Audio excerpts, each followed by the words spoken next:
కోసం తన జీవితాన్ని అంకితం చేసిన సేవా ధర్మం కల మహానాయకుడు. సత్యం, న్యాయం, సమానత్వం పట్ల అచంచలమైనటువంటి నిబద్ధతతో ముందుకు సాగే మన గౌరవ ఉప ముఖ్యమంత్రి వర్యులు శ్రీ కొనిదెల పవన్ కళ్యాణ్ గారి ప్రసంగం ఇప్పుడు మనం విందాం.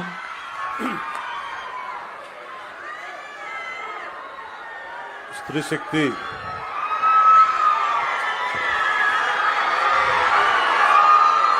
శక్తి పథకానికి ఈ కార్యక్రమానికి చేసిన మూల విరాట్ ఆడపడుచుల కష్టాలకి అండగా ఉండాలి. కూటమి ఏర్పడ్డ తర్వాత ఎన్నికల ముందు సూపర్ 6 గురించి మాట్లాడుకుంటున్నప్పుడు ప్రత్యేకించి గౌరవ ముఖ్యమంత్రి శ్రీ నారా చంద్రబాబు నాయుడు గారు అన్న మాటలు నాతోటి ఉచిత బస్సు సౌకర్యం కల్పించాలి. నేను వారిని ఒకటే అడిగాను, మనకున్న ఆర్థిక ఇబ్బందుల్లో దీన్ని ఎలా ముందుకు తీసుకెళ్తారు సార్, అది నెరవేర్చగలమా అనే నాకు ఒక సందేహాన్ని వెల్లబూస్తే ఆయనకున్న అపారమైన అనుభవం ఈ రోజున నేను భరోసా ఇస్తున్నాను, ఎట్టి పరిస్థితిని ముందుకు తీసుకెళ్తామని చెప్తే ఈ రోజున ఆయన ఇచ్చిన మాట నెరవేర్చడం ఇది ఆయన ఈ అనుభవానికి ఆయన కమిట్మెంట్కి ఒక చాలా బలమైన నిదర్శనం. అలాంటి ముఖ్యమంత్రి శ్రీ నారా చంద్రబాబు నాయుడు గారికి నా హృదయపూర్వక నమస్కారాలు. ఆడపడుచు అందరి తరపున వారికి కృతజ్ఞతలు తెలియజేసుకుంటా ఉన్నాను. అలాగే గౌరవ మానవ వనరుల అభివృద్ధి, ఇన్ఫర్మేషన్ టెక్నాలజీ, ఎలక్ట్రానిక్స్ మరియు కమ్యూనికేషన్, రియల్ టైం గవర్నెన్స్ శాఖ మంత్రివర్యులు సోదరులు శ్రీ నారా లోకేష్ గారికి నా హృదయపూర్వక నమస్కారం.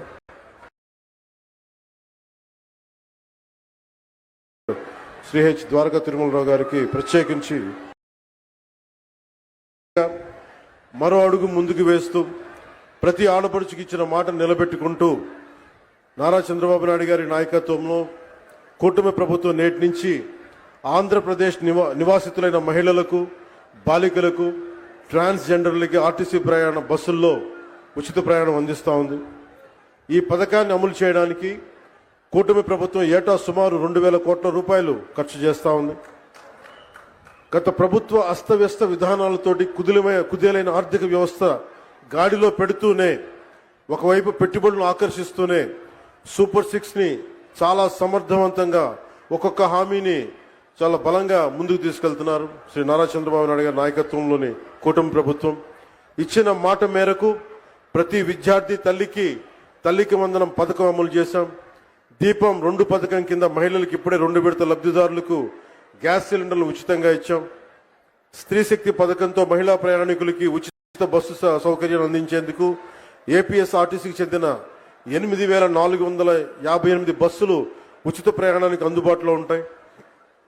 ప్రభుత్వం ఎంపిక చేసిన 5 రకాల బస్సుల్లో నిర్ణీత గుర్తింపు కార్డు, అది ఆధార్ కావచ్చు, ఓటర్ ఐడి కావచ్చు, రేషన్ కార్డు కావచ్చు, లేదా రాష్ట్ర మరియు కేంద్ర ప్రభుత్వ ఐడిని చూపించి రాష్ట్రం మొత్తం ఎలాంటి ఆంక్షలు లేకుండానే తిరిగేందుకు ప్రభుత్వం ద్వారా అవకాశం కల్పిస్తున్నాం. Palle Velugu, ultra Palle Velugu, express, city ordinary, city metro express బస్సుల్లో మహిళలంతా ప్రయాణించవచ్చు. మహిళా ప్రయాణికులందరికీ 0 షేర్ టికెట్ జారీ చేసి ప్రయాణానికి అనుమతిస్తారు. ఉచిత ప్రయాణంతో పాటు మహిళా ప్రయాణికుల భద్రత కూడా కూటమి ప్రభుత్వం అత్యంత ప్రాధాన్యత ఇస్తుంది. ప్రతి బస్సులోనూ సీసీ కెమెరాలు ఏర్పాటు చేయడంతో పాటు మహిళా కండక్టర్ల వద్ద బాడీ అంటే ఒంటి మీద వేసుకునే కెమెరాలను కూడా ఏర్పాటు చేయబోతా ఉన్నాం. ఇది ఉచిత ప్రయాణం మాత్రమే కాదు, ప్రతి మహిళ ఆర్థిక భద్రత, ప్రయాణ స్వేచ్ఛ, సామాజిక గౌరవం అందించే మార్గం.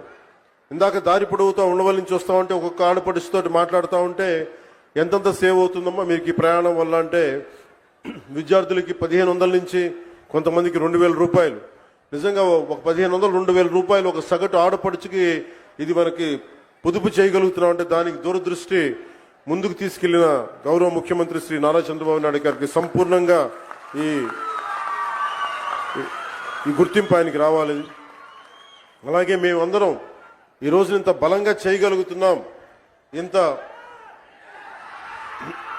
ఇలాంటివి ఇన్ని పథకాలు ముందుకు తీసుకెళ్తున్నాం. పెట్టుబడులు ఆకర్షించగలుగుతున్నామంటే ఒకటి రెండు కీలకమైనవి. ఒకటి, మీరు మా మీద భరోసా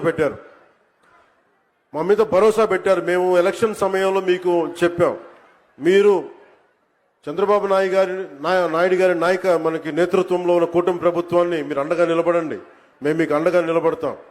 అలాగే భారతీయ జనతా పార్టీ, మనకి ప్రధానమంత్రి గారి నేతృత్వంలో భారతీయ జనతా పార్టీ ఎన్డీఏ ప్రభుత్వం, మీరు నిలబడండి, మేము మీకు అండగా ఉంటామని తెలియజేస్తే, అది మీరు మా మీద పెట్టిన భరోసా ఈ రోజున మీకు ఉచిత బస్సు ప్రయాణం తీసుకొచ్చింది. అలాగే భవిష్యత్తులో కూడా ఏమైతే మీకు హామీలు చేశామో మొత్తం సంపూర్ణంగా సాధ్యమైనంత మేరకు అన్ని రకాల కష్టాలని, అన్ని రకాల అవరోధాలని అధిగమించి మీకు అండగా ఉంటుంది కూటమి ప్రభుత్వం. చంద్రబాబు నాయుడు గారి నాయకత్వంలోని కూటమి ప్రభుత్వం అండగా ఉంటుందని తెలియజేసుకుంటూ, మాకు ఈ రోజున అమరావతి రాజధాని కావచ్చు, అలాగే వైజాగ్ స్టీల్ ప్లాంట్కి కూర్చోబెట్టిన నిధులు కావచ్చు, అనేక రకాలుగా పెట్టుబడుల ద్వారా మనకి ఆంధ్రప్రదేశ్ అభ్యున్నతికి, అభివృద్ధికి తోడ్పడుతున్న శ్రీ గౌరవ ప్రధానమంత్రి శ్రీ నరేంద్ర మోదీ గారి మార్గనిర్దేశకత్వంలో, నారా చంద్రబాబు నాయుడు గారి నాయకత్వంలో ఇంకా ఎన్నో పథకాలు, సేవలు ఈ కూటమి ప్రభుత్వం మీకు అందిస్తుంది. మీకు అండగా నిలబడతామని తెలియజేసుకుంటూ, మరోమారు 79వ స్వాతంత్ర దినోత్సవ సందర్భంగా మీ అందరికీ మరోమారు స్వాతంత్ర దినోత్సవ శుభాకాంక్షలు తెలియజేసి సెలవు తీసుకున్నాను. జై హింద్. ధన్యవాదములు సార్.